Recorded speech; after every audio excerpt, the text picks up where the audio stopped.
The secret was 61 years old when it came out. That is longer than most marriages. Longer than the family it was about.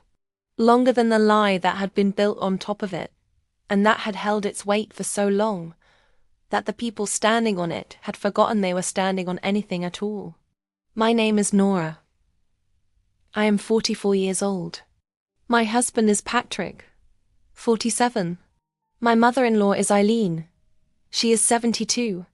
The secret belonged to Eileen's mother, who was a woman named Agnes, and who died 11 years ago at the age of 89, and who had carried the secret from 1963 until the day she died, and who had, as far as anyone knew, taken it with her. She had not taken it with her. She had written it in a letter. The letter had been in a box in Eileen's attic for 11 years, and Eileen had known about the letter for 11 years, and Eileen had known what was in it because Agnes had told her before she died, and the knowing had become the thing that Eileen carried through 11 years of family dinners and Christmases, and the kind of ordinary proximity that families have when they believe themselves to be what they say they are. I want to be clear about the shape of the secret before I tell you how it came out. The shape is this. Agnes had a son before Patrick's father. A son born in 1963, to a man who was not her husband, who was in fact a man she had been in love with before her marriage, and who had left the country, and who she had not seen again after 1962. The son had been given up for adoption immediately. No one in the family had ever known. Her husband had not known. Patrick's father, who was Agnes's son by a husband, and who had died 7 years ago, had never known he had a half-brother. Patrick had never known. His brother Kevin had never known. No one in the family on Agnes's side had known. The family on Agnes's side had numbered, at Agnes's death, 14 people. None of them had known. Only Eileen had known, because Agnes had told her in the final weeks, in the specific way of a person who cannot take something with them, and who chooses the person least likely to immediately share it. She had chosen wrong. Not immediately, but 11 years later, at a family dinner, in response to a comment I made that I want to tell you about, Eileen told the table what Agnes had written in the letter. She told 14 members of the family at a Sunday dinner. She told them between the main course and the dessert. She told them in the specific tone of a person who has been holding something for a long time, and who has found a reason, in the specific heat of a disagreement, to put it down on the table in front of everyone.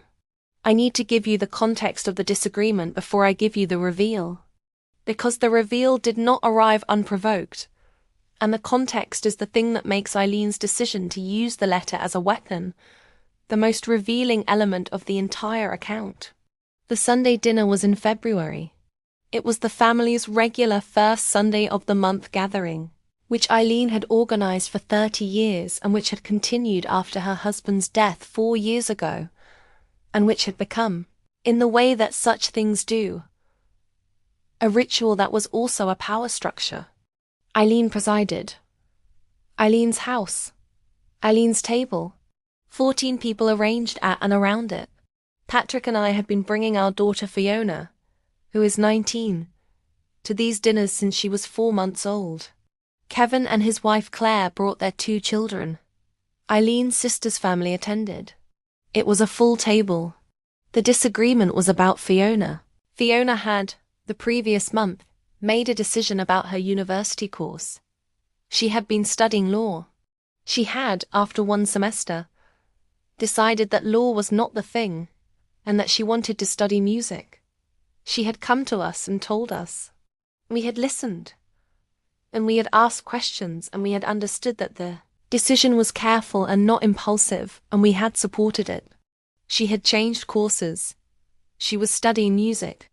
She was, by every measure, happier and more herself than she had been in the law semester.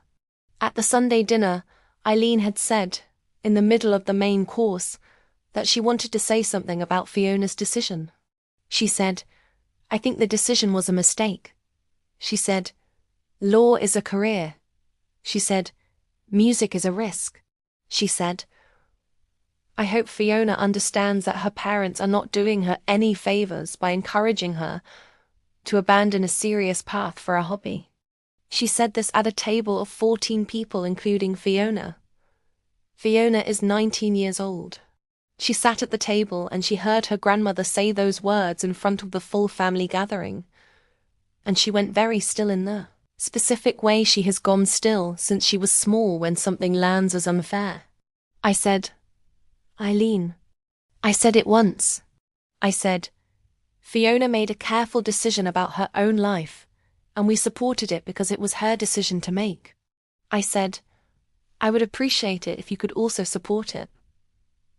Eileen said, I'm simply offering a perspective. I said, the perspective was offered in front of the whole family at the table. I said, Fiona is 19, and she has made a choice that is making her happy, and I am asking you to leave it at that. Eileen looked at me. She looked at me in the way she had been looking at me for 20 years, which is the way of a woman who has a specific view of who belongs at the table and who does not entirely include me in the category of belongs.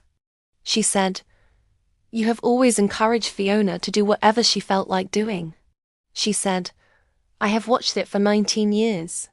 She said, Your approach to parenting is that feelings are more important than outcomes. I said, My approach to parenting is that my daughter's life is hers to make, and my job is to be honest with her and support her. Eileen said, I have something to say. She said it in a different register. Not the register of the argument. The register of a person who has just decided to do something they have been deciding not to do for 11 years. The table went quiet. She said, I have something to say that I think this family needs to hear. She said, Agnes left a letter. She said, I know what is in the letter.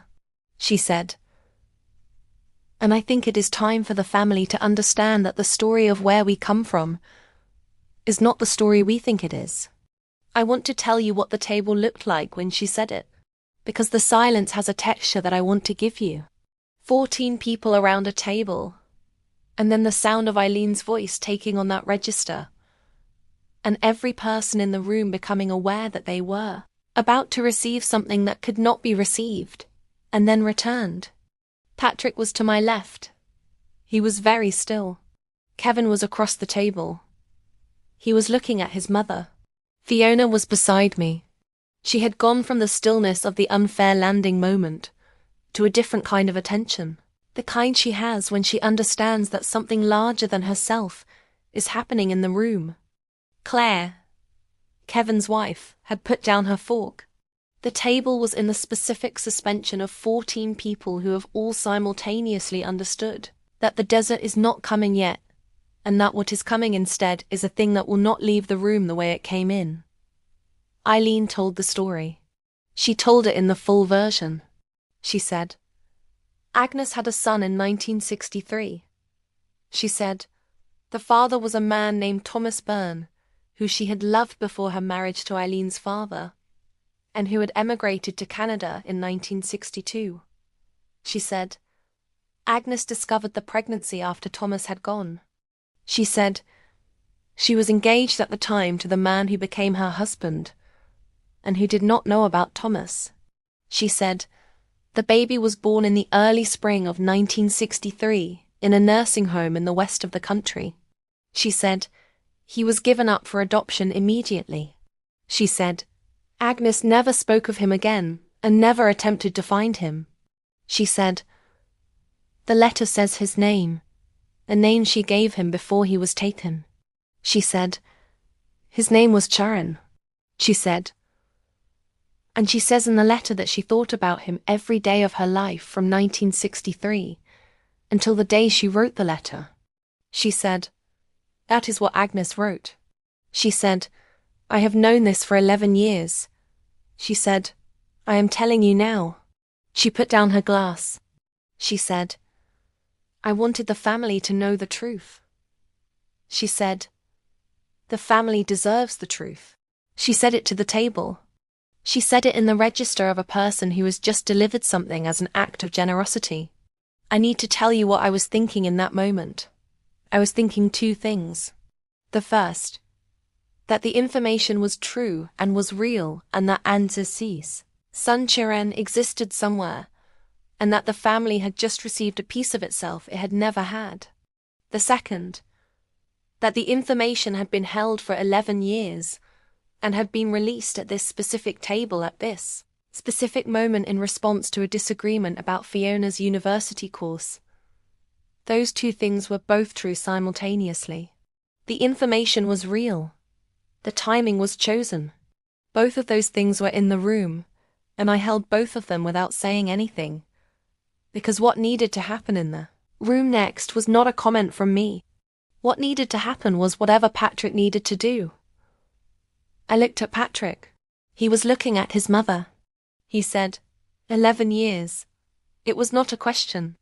She said, yes, he said. You have known for 11 years. She said, I was protecting the family. He said, by holding it. She said, yes.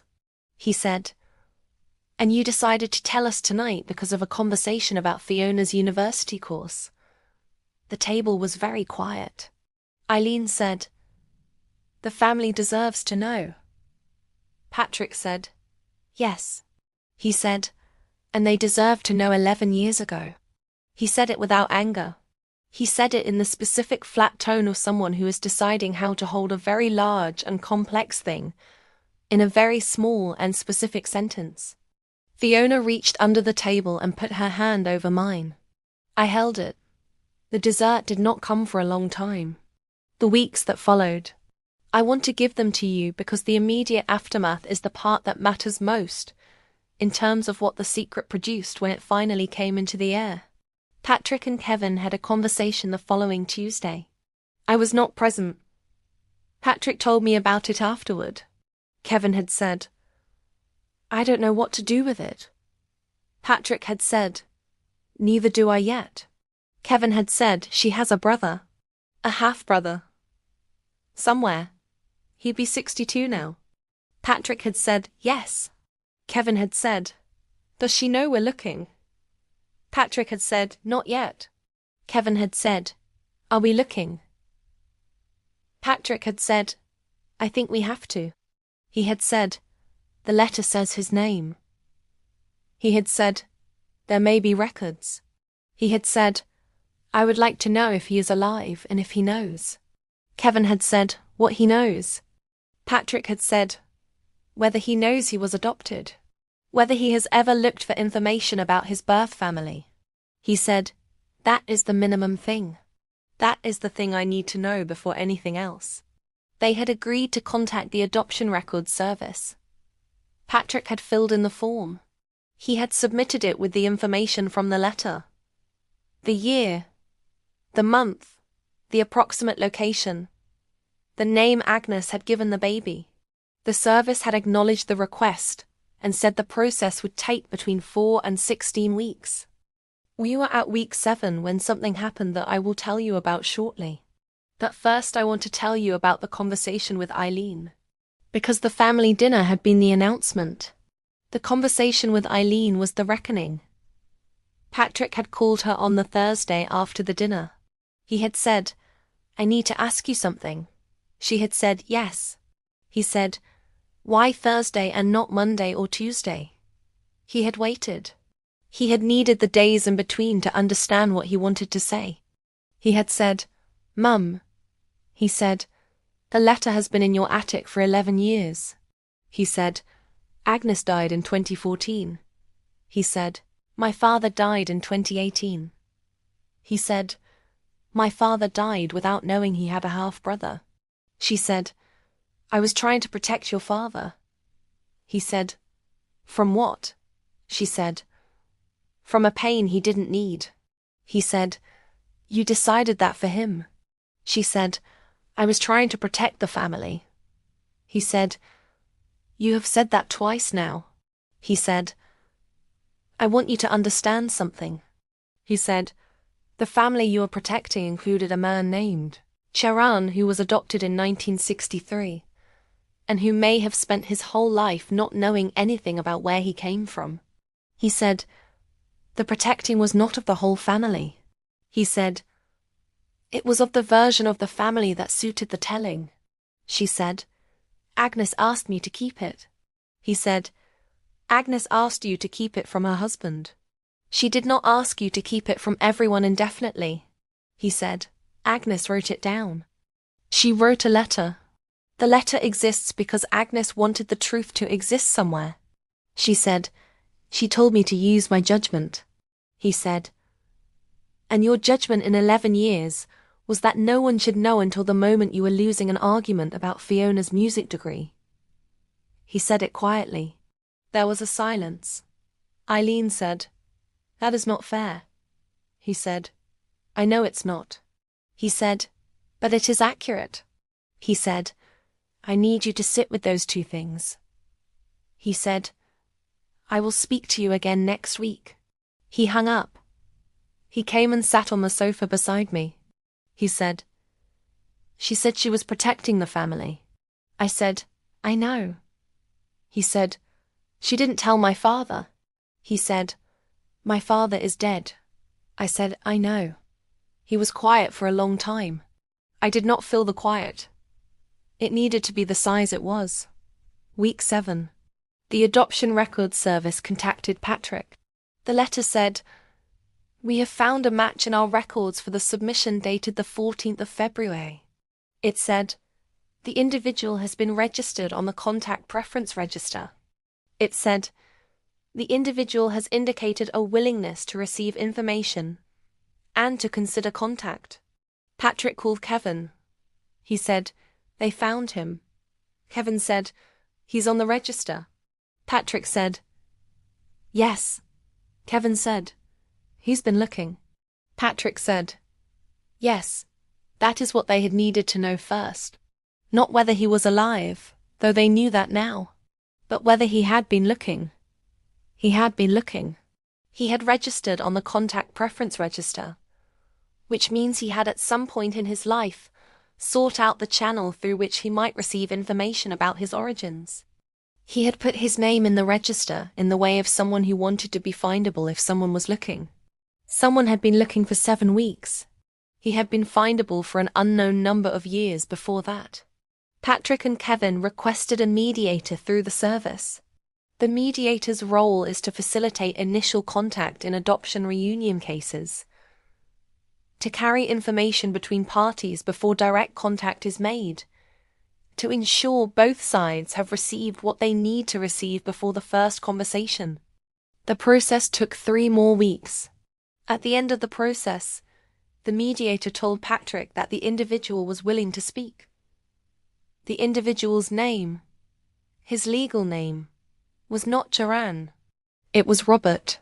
He had been adopted by a family in County Meath, and had grown up there, and had known from adolescence that he was adopted and had registered on the contact preference register in 2009 at the age of 46 because he had told the mediator he had always wanted to know. He was 62 years old. He was retired. He had a wife and 2 children and 3 grandchildren. He had lived 40 minutes from Patrick and Kevin's childhood home for the last 30 years. 40 minutes. I want you to sit with that for a moment. The family had had their first Sunday dinners in the town that Robert lived 40 minutes from. The Christmases, the Easters, the ordinary Sundays. He had been there, 40 minutes away, registered on the contact preference register since 2009, and the letter had been in Eileen's attic. Patrick told me this in our kitchen on a Tuesday evening. He said, 40 minutes. I said, yes. He said, since 2009. I said, yes. He said, my father died in 2018. He said, Robert had been on the register for 9 years before my father died. I said, yes. He said, if Eileen had told us in 2014 when Agnes died, my father could have met him. He was alive for 4 more years. He said, 4 years, I said. Yes. He was quiet. Then he said, I am not going to spend the rest of this processing what did not happen. He said, I am going to spend it on what is happening now. I said, yes. He said, I would like you to be there when I speak to Robert. I said, I will be there. The first call. Patrick and Kevin on one end, Robert on the other. I was in the room. Patrick had asked if I could be there, and I had said yes, and I had sat at the kitchen table while Patrick held the phone between himself and Kevin, and the call connected, and Robert said hello. He said it in a voice I had not expected, and that I cannot fully describe except to say that it had a quality of waiting in it, a quality of someone who has been patient for a very long time, and who has arrived at the moment the patience was for and who is holding it carefully. Patrick said, Robert. He said, my name is Patrick. He said, I am one of Agnes's grandchildren. There was a pause. Robert said, yes. He said, I know. He said, the mediator told me. He said, I have been waiting for this call for a long time. He said it without reproach. He said it in the specific manner of a person who has made peace with a long wait, and who is reporting the length of it as fact rather than grievance. Patrick said, I want to tell you something. He said, I want to tell you that our grandmother left a letter. He said, the letter was known to one member of our family for 11 years before we found out about it. He said, I am telling you this because I want you to know that we did not know. He said, and because I believe you deserve to know that you were not unfindable. He said, you were findable. He said, the letter existed. He said, it was held. He said, and I'm sorry for the time that cost. Robert said nothing for a moment. Then he said, I appreciate you telling me that. He said, I want you to know that I made my peace with not knowing a long time ago. He said, I have had a good life. He said, and this call, this week, is more than I expected to get. He said, I am glad to be here. He said, I am glad you looked. Patrick said, yes. He said, we are glad too. Kevin said, very glad. There was a pause, and then Robert laughed. A specific warm laugh. He said, you sound like each other. He said, you sound like brothers. Kevin said, we are. Robert said, yes. He said, I suppose you are. They spoke for 53 minutes. I noted the time. I have a habit of noting the time of significant things. 53 minutes. They covered the facts first. Where he had grown up, the family that had raised him, the wife and children, the grandchildren. Then they moved to questions. What had she looked like, Agnes? Had she been tall? Had she been musical? Patrick said, she had a singing voice that filled a room. Robert said, well. He said, that explains something. He said, I have been in a choir for 30 years and my children have always said it came from nowhere. Patrick said, it came from County Clare. Robert said, yes, yes.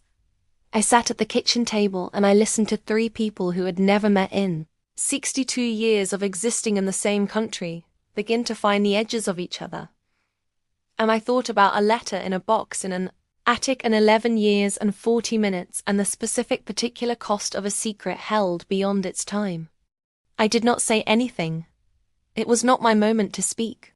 I sat and I listened and I noted the time and I held Fiona's hand across the table because Fiona had come in at the 20-minute mark and sat beside me and we had listened together. She had cried quietly at the moment Patrick said the singing voice filled a room. She is 19 years old. She is studying music. She had just heard the origin of something she carries. I did not point it out. She had heard it herself. Where things are now. It is 4 months since the Sunday dinner. Robert has met Patrick and Kevin in person twice. The first meeting was in a cafe in the town between their 2 locations. Patrick had described it to me afterward. They had sat for 3 hours. They had ordered 3 rounds of tea. Robert had brought photographs. his family, his children's faces, the grandchildren. Patrick had brought photographs of Agnes in her later years. Robert had looked at them for a long time. He had said, "I can see it." He had said, "The shape of the face." He had said, "There is something about the eyes."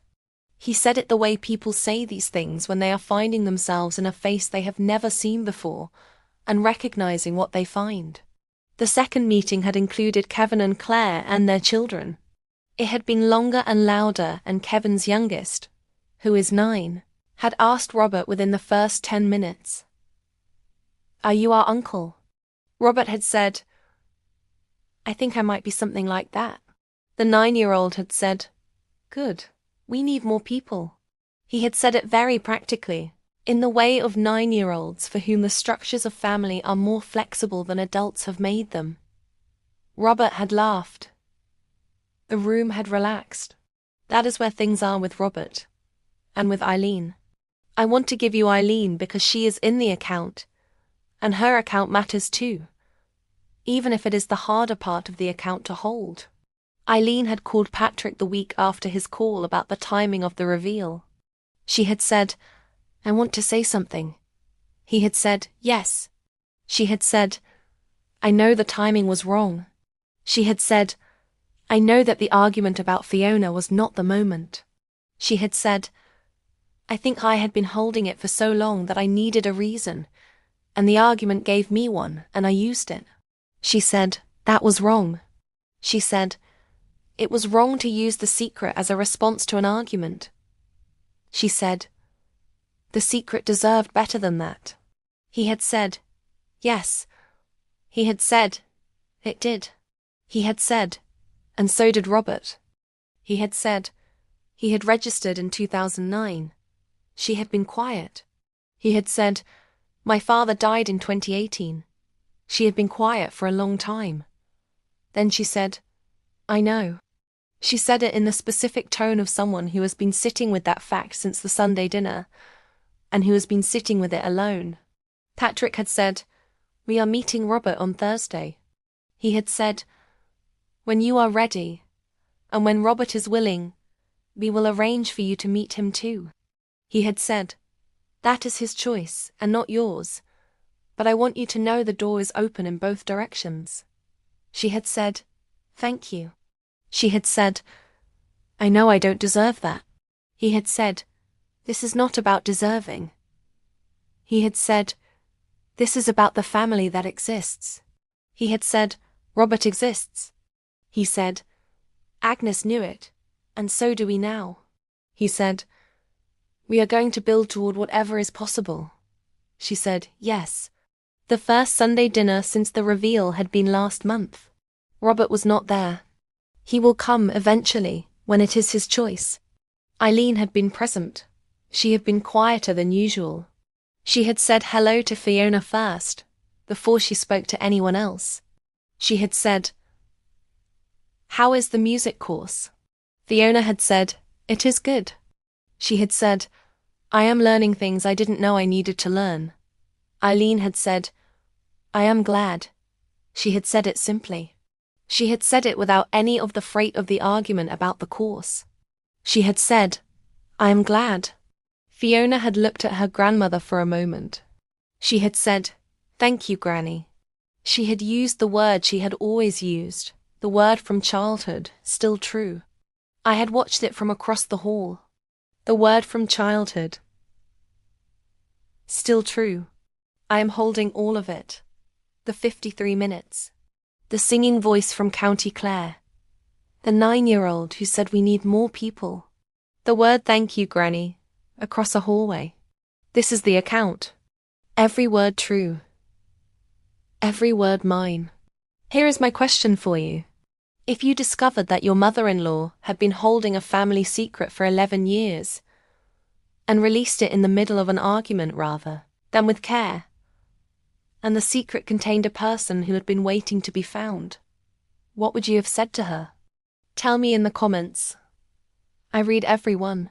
One more thing I want to tell you about Agnes. Because Agnes is in this story from 1963. And she is also in the singing voice, and the choir of 30 years, and the shape of a face in a photograph, and I want to give her her full space in the account. Agnes was a woman who had made a choice that was not entirely her own in 1963. The Ireland of 1963 was a specific country with specific conditions and specific costs for the choices available to a woman in her position. The man she had loved had gone. She had a pregnancy and an engagement, and no visible path between those things that did not require the erasure of one. She had chosen the erasure that was asked of her. She had given the baby to the nursing home, and she had married her husband, and she had raised her children, and she had been a grandmother, and she had been, from every account I have heard from the family, a person of warmth and humor and a singing voice that filled a room. And she had thought about Ciarán, about Robert, every day from 1963 until the day she wrote the letter. Every day. That is in the letter. She wrote it down. She wrote, "I thought about him every day." She did not write, "I regretted my decision." She did not write, "I was wrong." She wrote, "I thought about him every day." That is the record she left.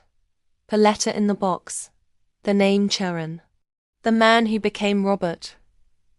The choir. The grandchildren with their unexplained singing voices. The shape of the face in the photographs. All of it part of Agnes. All of it real. All of it now findable because a letter existed. And because the family looked when they were told. The secret was 61 years old. The finding was 4 months old. The singing voice was 30 years old and a choir 40 minutes away. That is the full shape of it. That is the whole account.